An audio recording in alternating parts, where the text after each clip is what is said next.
La crise politique au Soudan, marquée par la violente répression militaire et le dossier de l'extradition de François Compaoré vers le Burkina, sont les deux principaux sujets commentés dans les parutions de ce mercredi.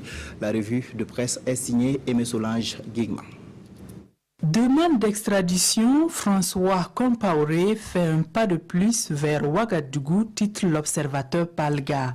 Son extradition a été validée, indique Sidoya par la Cour de cassation française, rejetant le pourvoi déposé par le frère de l'ex-président burkinabé déchu, qui est mis en cause dans l'enquête sur l'assassinat du journaliste Norbert Zongo.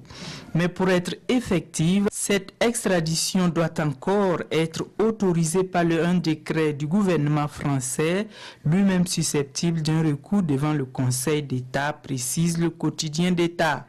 Ce qui fait dire à l'Express du Faso que ce n'est pas demain que François Compaoré sera extradé au Burkina. Blaise, son aîné d'ex-président, pourrait même le devancer à Ouagadougou, renchérit aujourd'hui au Faso. À propos de la fête du Ramadan, la presse indique que les musulmans ont prié pour un Burkina paisible dans une communion fraternelle, précise Sidoya, où la cohésion sociale était également au cœur de la célébration, renchérit aujourd'hui au Faso. À l'international, l'actualité dominante dans la presse du jour reste la crise politique au Soudan. À ce propos, titre l'observateur Palga, quand on va prendre ses ordres au Caire et à Riyad, c'est un coup d'État dans un coup d'État qui sera servi au peuple par celui qui semble marcher sur les pas de son prédécesseur, dira ce journal.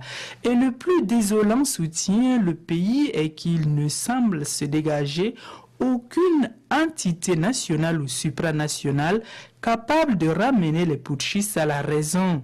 Mais que les militaires ne se méprennent pas, lance aujourd'hui au Faso, essayer aujourd'hui d'écarter les civils pour maintenir la couleur kaki sur le pouvoir sera un pis-aller, surtout qu'ils savent aussi qu'on peut tout faire avec les baïonnettes, sauf si à soi, conclut ce journal.